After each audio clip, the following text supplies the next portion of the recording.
Season 2 of the Pat and JT podcast. Oh man, I'm here at last. The best time, always gonna be the best. Come on! Exclusively on the Parkville Network. Well, all right. So we're all basically in the same boat right now. You know, can't really go anywhere, do anything. We're not supposed to anyway. Right. So that means everybody in our lives is in our house. They should be. They should be. For the most part. Yes. My life's fine. Yeah, well. Mine hasn't changed one iota. So you, and like we said yesterday, you've been quarantining for 13 years. Yeah, just I'll write a book. I'll But tell you how to do it. There are people that are on the edge of, I'm just speaking from personal experience, on the edge of homicide, on the edge Oh of my strangulation. We've been It's- quarantining for 36 hours. Okay, 48. I know, but when there's Maybe not an 72. end, when there's not an end date, it's a lot worse. When they throw 8 weeks at you, that kind of makes you panic. It makes you panic big time. All right, so we're gonna bring in the pros. We're gonna talk about your mindset. We're gonna talk about this, and we've talked to you guys before. We got Jack Riggins and Scott Papek with us from Performance Mountain. Elite Mindset and the Dark Side of Elite is their podcast. Welcome, guys. Hi. Scotty, you guys both have young ones in the house. How are you guys faring so far in the this quarantine? I got 7-year-old twins. They've been off school since Thursday. Wife's been on, she was just on default on vacation. So there's been a lot of time, a lot of family time. And it's not awesome when you going out, 50-degree weather in New Hampshire to get lost in the mountains and everybody's fighting the whole time, Right. throwing sticks at each other. It was like, It's not how it's supposed to go. yeah. I mean, my office will switch probably during this interview as I went from upstairs to downstairs in the basement till I'll be moving to some kid's fort in in their bedroom in 5 minutes. Okay, we'll keep that in mind. Jack, how you doing? Yeah, we're doing well. I mean, I would say that my kids, I have high school and then about every 2 years down to middle school and then 5th grade. And they're acting like extended spring break or even summer vacation has started. And so it hasn't been too bad. My wife actually helps elderly, so she's still been doing that, but I think it's tamping down a little bit. Like she's getting checked going into places. And, I generally work from home with Scott, so I'm kind of used to that. But, I go to the store every once in a while and just slowly add up on supplies. I'm much more on social media and focused on this and just checking it out. I mean, just trying to figure it out. What's the truth? What's not? Day at a time, really. But it hasn't. My kids are not completely crazy yet. I mean, we're still seeing friends and things like that. And, Yeah. But, as time goes on, it'll get a little maddening. But, if you come from a house that's just maddening all the time, then it's Right. just kind of like Another normal. The good thing is you can go Another outside, day. you can go out, go to the park, you can do all that kind of stuff. You don't have to actually stay in your house, so that helps a little bit. Yeah, I mean, there's no reason you can't, go out and, I mean, being in the open air obviously is one of the best things you can do. So, really that's what we should all be trying to do is make sure we get outside and, let your kids be outside. It's probably one of the safest places to be, Right. just running around your neighborhood and again, being in an open air environment. Guaranteed for the kids, it's the safest place to be is in an open air environment running around your neighborhood. Get out the house. Just go run around. Without Just go. you? Yes, Without- just go. Just go run around. And having the that's high what- school you know kids what? too, you'd think it'd be easier, and it is because they're more self-sufficient, but they bitch more. Like little kids don't bitch that much, but I got a call at 9:30 yesterday morning from my son. So bored. The cats won't even play. It's like, oh my God. The cats sleep all day. Take your phone away. Just so you know. But then, when you think about just growing up yourselves, if you grew up in rural areas of any sort, or even, I guess it doesn't have to be rural, it was just like get out of the house, come back for dinner later. And you literally got kicked out of the house. Yeah. I mean, there was no hanging around the house. Yeah, when the lights are, Yeah. when the lights pop on the street, like roll home. I mean, playing hide and go seek. Who knows where? Yeah. And you just can't quite do that. But so I guess there was some advantage, at Yeah. that point because you can't just quite banished them to the streets yet. Yeah, maybe we'll see how it goes. So, like, and for you guys, I've been, you kind of been dealing with this, and especially you, Jack, with being a SEAL and the working on mindset just in general. But you have regular people like me and like Jill and like other families that don't have that training that get thrown into this, and it's like it can be absolute chaos. So I don't know, how do you talk to those people like us to help us get through this, other than vodka? Yeah. Well, as you know in my story, at some point I used to hit the vodka too.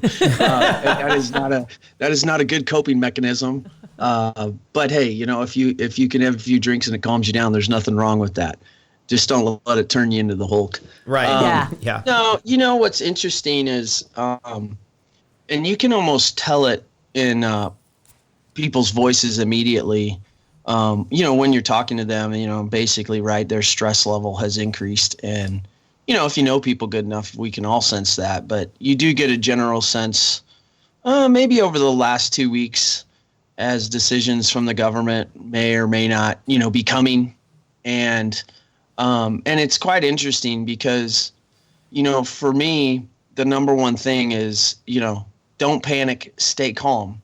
And the reason I say that is, nothing good happens with the human brain or human decision cycles when we're making decisions not in that calm, not panic space. Now, what do I mean by that? Well, every one of us has experienced being pissed off or angry and make decisions, and then later we regret it. And so, that would be the extreme. And then the other extreme is, absolutely oblivious to your surroundings and making decisions, and that would be, kind of not accepting the reality of what's going on. And I'm the first to admit, like, I've made a lot of fun of this, and I'm sure I still will to some degree, but at the same time, it is very real, and it's something that we should all be taking serious and dealing with. But here's the deal.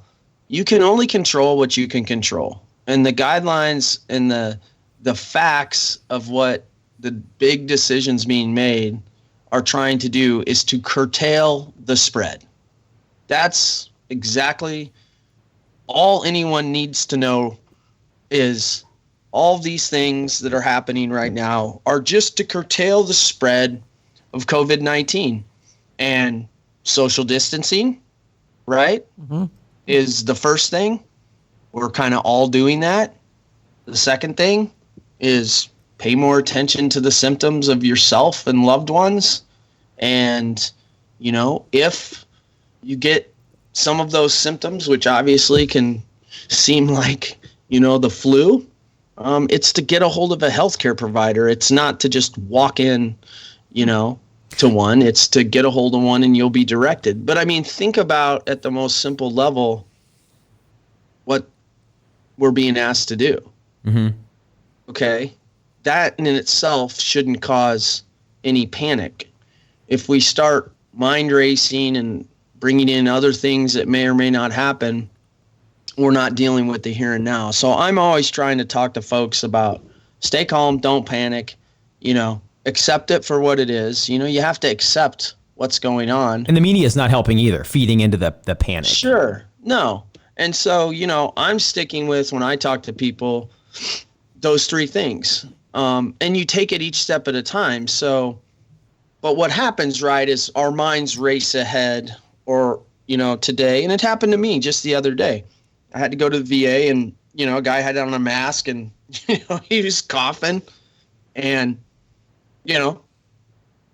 before I wouldn't have cared, I made sure I went to the other side of the room. Yeah. I mean, that's not a bad thing, but it's just something you have to be aware of right now.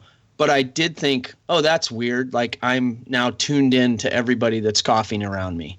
Mm-hmm. And, again, you follow the guidelines and you just take things as they come.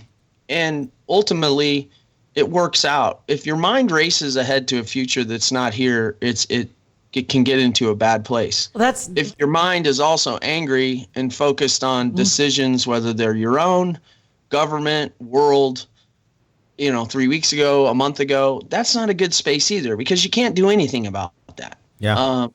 So what you can do, right, is the three things I'm saying. And for the most part, we've got to find advantages like this, social media, ways to communicate and get through it together. And that's really why we started the Dark Side of Elite Crew Facebook page. The whole podcast has just switched to COVID-19 support. Now, are we some great entity? No, we're just a couple of guys, me and Scott. Yeah, we'll stop and we'll just focus on giving information, talking to people about COVID-19 because it's a big part of everyone's life, and start basically a group that if anybody and everybody wants to get on there, great. We just have one rule. Don't be an a-hole. It's a pretty good rule. Yeah. It says, and trust me, if you don't think you ever are, you probably are. Everybody's an a-hole every once in a while. One time or another, right? Especially now. But yeah, that's a great idea, pulling that group together, which you just did and got it launched. And it's just a place for people to talk about stuff and maybe share some information, get some real information, be able to, because obviously the news media, the biggest problem you have there is their headlines are for clicks and to incite. And that's just, you've heard the saying, if it bleeds, it leads. That couldn't be more true. And they're looking for a way to get your attention, and then they'll tell you the real story in the small print. I think one thing that you mentioned too about the healthcare is teaching people, and I guess thinking of it as a first option, is your healthcare provider online. You can get online with people on the phone, definitely.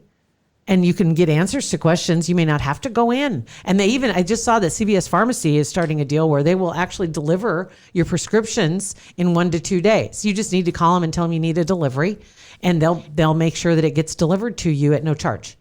You're filling your prescription with them, they'll get it to you. That's good. Yeah. Not mail, not that. They'll get it to you. And it's like, okay, people are making things happen. Restaurants, I stopped yesterday at Two Fine Irishmen, called ahead, and they came out, had the sandwich ready to go. You paid in the parking lot. They were watching for you, and that was it. And there's your food, and away you go. We were talking about the restaurants in general. A lot of people are fearful for their life, their their livelihoods. That's tough because that's one. Because then you think, well, you got to support them, but then you think, well, a lot of people have their jobs are cutting back hours or they can't work. Yeah. So you can't afford to eat out. And so, it's just a and you put on effect. top of the people that aren't working, they don't have jobs because of this, are then at home in that stressful situation where everybody's around. It's just like throwing a match into a gasoline can. There's a thing I haven't heard a lot of talk about, and this is, obviously this is the thought behind the Dark Side of Elite is, and once again, even Jack kind of like brought it up to me, was the mental health part of this. Yeah. Like the not knowing. Right. You were talking earlier, people are losing their mind because they're out of their routines. Mm-hmm. And Jack will tell you that humans and no routines is a bad thing. Huge bad thing. He can get into that for you. But yeah, the whole mental health part of it is a big deal. And once again, Jack and I are not doctors at all. Zero. Mm-hmm. But Jack's got a lot of experience in chaos situations, and he's really helped me shape up some things in my life, and I've been around him enough, and I wouldn't have partnered with the guy, but whatever he does, he just wins. Mm-hmm. And he's got people, people's intentions first. So the whole thought process of a Facebook group is for the unknown to come and talk, share your story. Jack will talk to anybody. Mm-hmm. Like this just community where, we're not there to solve the world's problems, but you got some mental health issues or you're stressed out about something, come in, just don't be an a-hole. Sometimes you don't want to talk to a doctor. You want to talk to people that are, not that doctors aren't going through it like we are, but you want to talk to the normal average person that has the family that's stressed out, doesn't have a job. You want to talk to those people. Well, you guys have heard me say it. In the end of the day, humans are made, we are built to be in groups. We have our family group, we have our peer work group, we have our nations, yada, yada, yada, and, it's never a good thing to get isolated, basically in your own brain space. And so, yeah, if people think, obviously I have some experience, but everybody has experience. The one thing I'm big on is that, when we function within a group, we get better ideas, we get more support. And I generally, have learned that it's kind of useless to prejudge people until you actually get with them face to face, or in this case, digital, and you talk, even through chat, you are beginning a relationship. It's not as obviously as deep as if you're face to face, but it's a beginning. And I know in crises, I know when people are beat down, scared, that's a very powerful thing.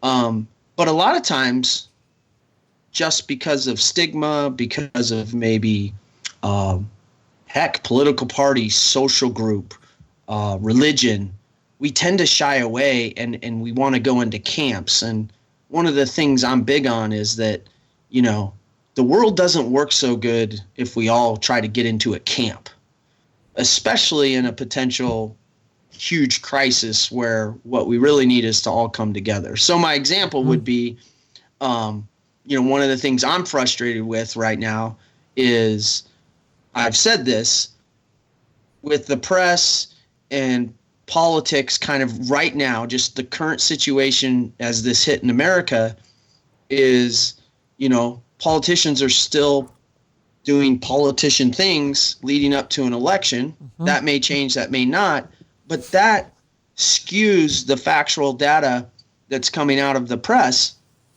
for your average person.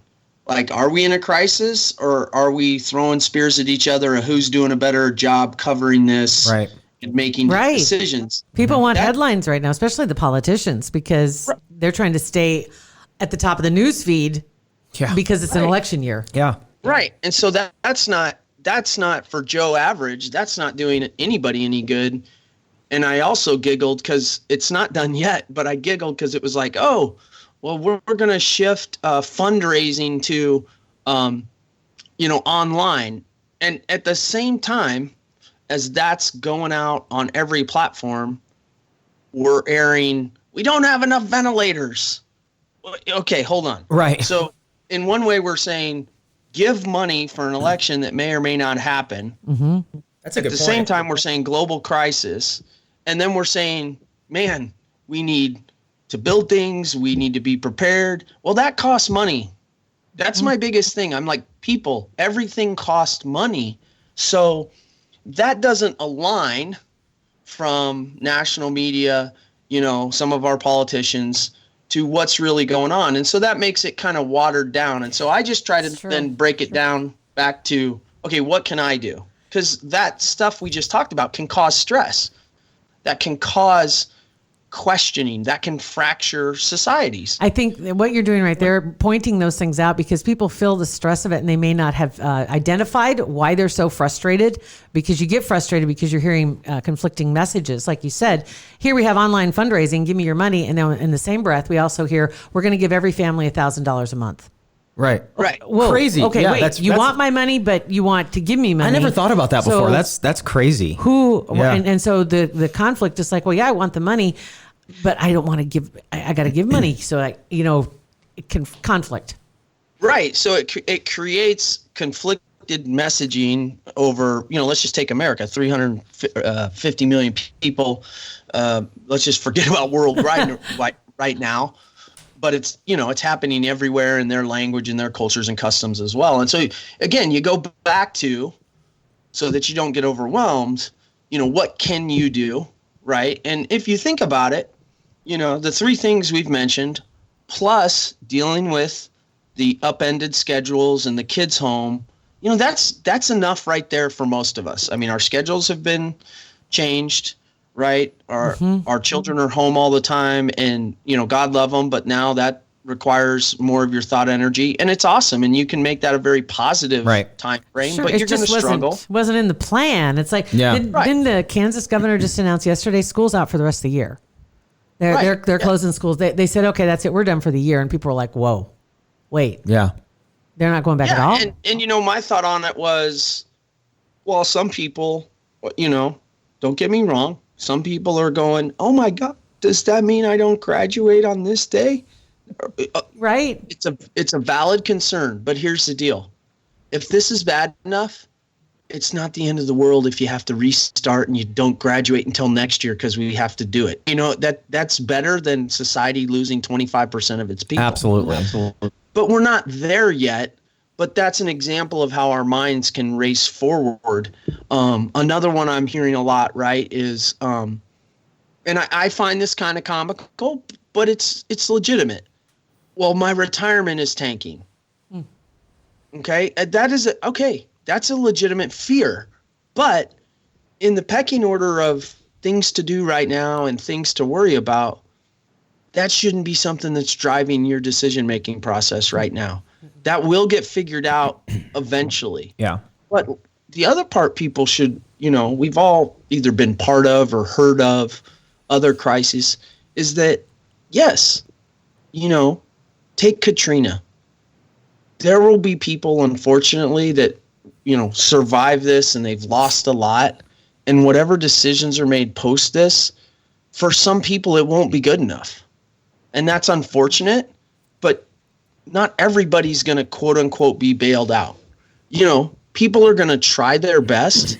And I think that that's one of the things that scares people the most is it is kind of like the lottery. Like, you don't know. And so for those people, I do really worry, but I go back to, hey, let's take care of this now, this tomorrow, dink, dink, dink. And then when that comes, we'll fight that fight, right? I have a hard time doing that, though, personally. Like, I have a hard time not looking ahead and hearing we're 14 days away from Italy where they are. And then you look down the road and you see May and June. And that's my own issue, is that's what creates a lot of anxiety in my life, is that I try to change things that I know I can't change. And it gets to me, Well, you must be a power hungry person. No, I'm kidding.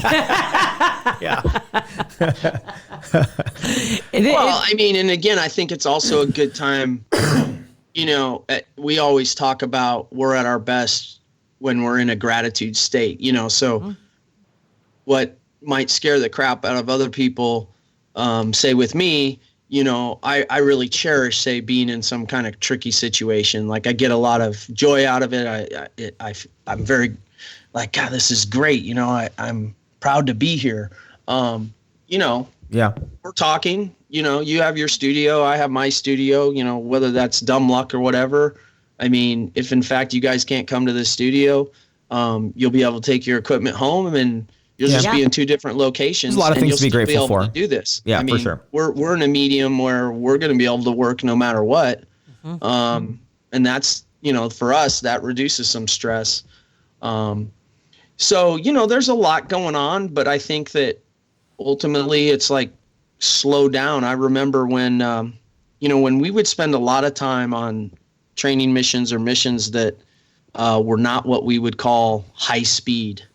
So a lot of time kind of out in the world, sitting, not moving very far, say hidden under a bush. That is boring. Like, boring as all heck.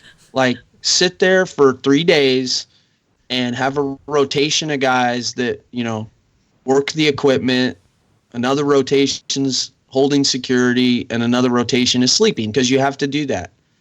And one of the things that we did is you ate slowly. Like, you literally just slowed down everything you do, right, to pass the time. That's you know what? That's funny you say that too. Real quick sidebar is that because for a lot of people, it's like, oh my gosh, well, I'm stuck in my house. So they start cleaning, they start doing this, they do that, and pretty soon you're like, everything's done. Well, now what am I going to do? Okay, I got to go back to my former life and my regular pace, which was like a snail, and just kind of pick a task each day, get it done. Yeah, yeah. That's interesting. Yeah, I've already visited several people, and I thought it was hilarious. I pulled up and they were scrubbing away. And I was like, so is this like every day at 8 for you guys? But I'm just saying, like, you have to try to adjust. It's not going to be perfect. But then again, I think it's always good to be grounded to go back. And that's why, once we decided to engage a little bit, in what we could do, it was like, well, you just go to the CDC. Now, you would hope that many Americans have already done that or they've seen it. And if you can't, well, you ask somebody, but it's pretty easy. I mean, literally social distancing, like keep 6 feet away from folks, don't go in large crowds of 10. Yes. What's weird is maybe this is just a me thing, and I think other people struggle with it also, but I am really bad at asking for help. Yeah, me too. And Yeah. you know, that's changed a little bit now, and especially now, and it's okay. It's okay that I ask for help. I just always have had this thing about not burdening people, but I've learned the hard way that you need to ask people, and you need to, reach out when you need it, especially now being isolated and completely out of your routine. I just think it's really important. It's true, and I think part of the struggle, because I'm the same way. It's like I'll find the answer online. It's I can find if I need something done, or if I need to fix something, but you're talking mentally when you're getting in your head. It's like you look for, in my case, positive things. Like we were talking to somebody else, they mentioned, as you had alluded to, that walk of gratitude, and always being aware of the good stuff that you've got around you, and not worry so much about the stuff you can't control. And it is that Jesus take the wheel kind of thing. It's like some people won't get on an airplane. I get it. I have zero control in a plane. You know what? I'm going to take a nap, because there's nothing I can do to affect where this is going to land, but I can take care of me and just kind of chill. I've gotten much more chill with like in the last 5 years. Much more even keeled, not so likely to pop off, not so likely to say something before thinking. I might think about it a lot, but I won't actually do it. But yeah, I get it. And being able to reach out to somebody that you trust, that you feel like you aren't burdening them, that's a big one. That really is a big one, because that's what I generally feel like too. It's tough, like, man, they got so much going on. Yeah, they and got family. No judgment, like a safe place where there's no judgment. Yes. Because we all, like we said, we like to that mother effing mind, just telling you all these bad things. And yes, so, and we were talking about that. Remember, we need people. We need people. We need help. We all do it. We were talking about that before we started the podcast. That whole self-talk thing, the self-talk thing. It's like don't beat yourself up. You've got a lot going for you. And what you were talking about, Jack, I think a lot of what you do is you help people recognize that they do have the tools. And showing, that it's like, no, buddy, you've got this. You can do this too. And helping people see that they actually do have the tools. They've just never really used them. Yeah, I think you've explained it well. I mean, a lot of people will call and ask us, and I think sometimes it goes right by their head. But I personally right now don't have a better analogy other than, what we do is we essentially, walk the horse to the water tank, and, we might bring some water up, and then next thing you know, the horse is like, oh, that tastes good. Let me get some water. I mean, because we all need our basic needs, and we all have this. But what I find is that, like Scott was saying, is that it's not that we don't have the tools, but there's a fear, or our mind is out somewhere else. And oftentimes it's not that when you ask for help that somebody has to go on for hours and hours and hours. It's just the fact that they validate your thinking and they guide you just a little bit, like over that hurdle or to the hurdle, and then you get over it. And then, of course, in human dynamics, then you have another one. And so that's why it's so important, again, going back to groups. If we have groups, and we're meant to live in groups so that we can rely on experience of other people, is that, that person I reach out to, or just by chance we're having a conversation, right, has an experience I don't have. And so they say a few words that clicks in my mind, and then I'm able to get over that challenge, whatever it may be. And that's why it's so powerful, again, this human dynamic and groups and high functioning groups. But it happens every day. I mean, we do this with our wife and kids. Our kids do this a lot with us, right? They ask questions. We don't exactly always fix it for them, but we give them some ideas. And ultimately, that's what I think is pretty cool.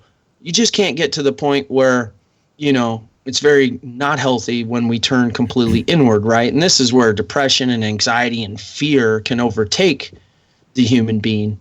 And again, probably why in SEAL Team, everything, tenant wise was the team first and communicate.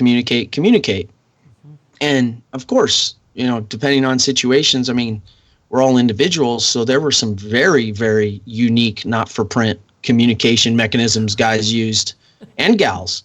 But in the end of the day, like by doing that, everybody is understanding what's going on or has a chance to clarify, and then you're just constantly helping each other, right? So for me, it's not that it's magic, it's just creating the bonds that that make more people comfortable with expressing those, so that then the group or the other person can provide some guidance. And that's kind of how we go along, not just in a crisis like this, but anywhere.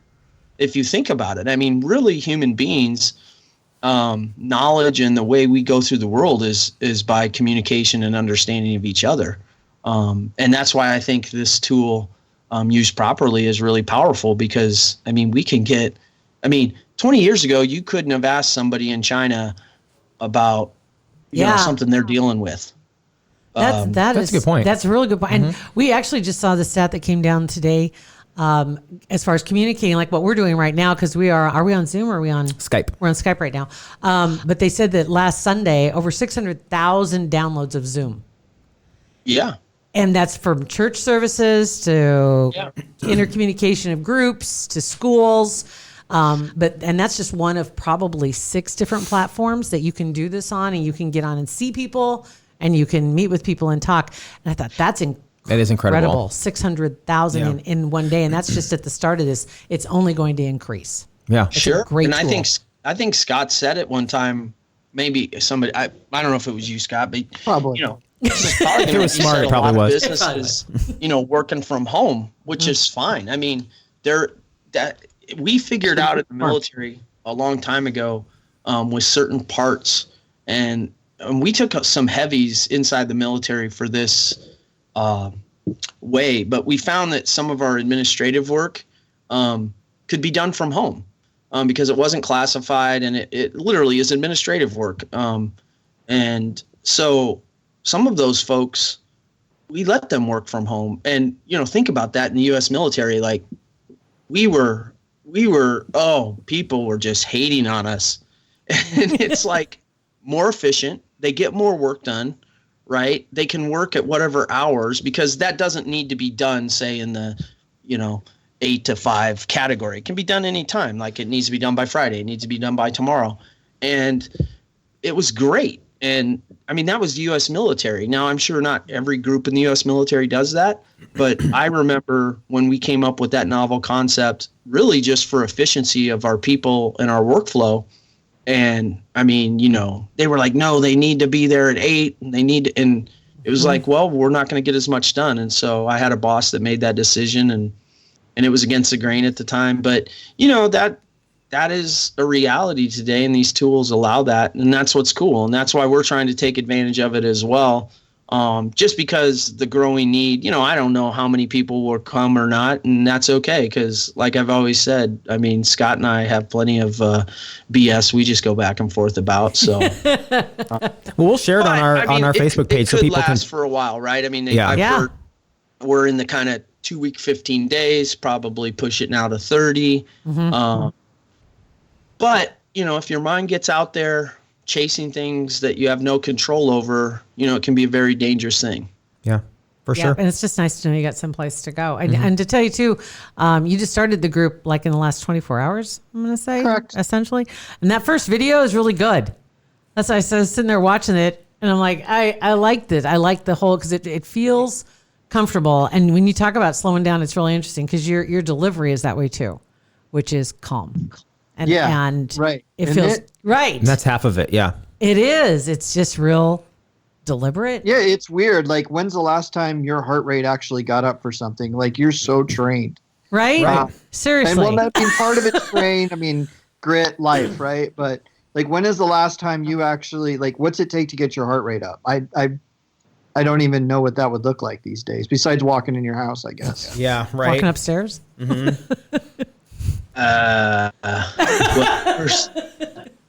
first I'm in extremely bad shape. Right. So it's literally a life-saving skill not to have that happen. Right. Okay. Just breathe. Breathe. But yeah, right. But I talk to people, and I've said it before. I mean, one of the most stressful things I deal with on an everyday deal is just coming into my own house these days, and all those other brains and everything going on. And I've had to work at that. I mean, I've had to get professional help to deal with that because it was very frustrating to be in my career field and not, and basically handle crisis like it was no big deal to the everyday mundane driving me nuts. Yeah. So, I've had to learn skills to deal with that on a very high end level. Right. And I've also failed miserably at that. So, I have to guard at that kind of time frame. And that's okay. I mean, that's what learning and seeking other people's advice that know things and how it works helps you. Because I can guarantee you in my life, I wouldn't have figured that out on my own. I mean, I could handle all the SEAL stuff. I could handle all the emergency medical stuff, you name it. But, coming into my own house and 5 other brains, Yeah. It was too much. Well, you think about normal. It was very tough for me. You went through training to be a SEAL commander. You went through training and learned how to do all that. In general, people don't get the training for day-to-day life, and how to handle. It's just like, it's just assumed how. And so when you struggle, you think, well, everybody else is doing this. Why can't I do this? Yeah. This is crazy. Back to the communication and asking for help is where you can find out where. Yep. Yeah, It all circles we back don't to even that. get checking 101 when you're in high school. It's like it's like, how do you manage a family? Nobody really teaches you that. Well, and I think too, one of the interesting dynamics is, and we all have children, is that, there's no book for being a parent. I mean, there's books, but I mean, it's one of these things that almost everybody on the planet does. Exactly. It's not a book about your family. Right. And, there's OJT, on the job training.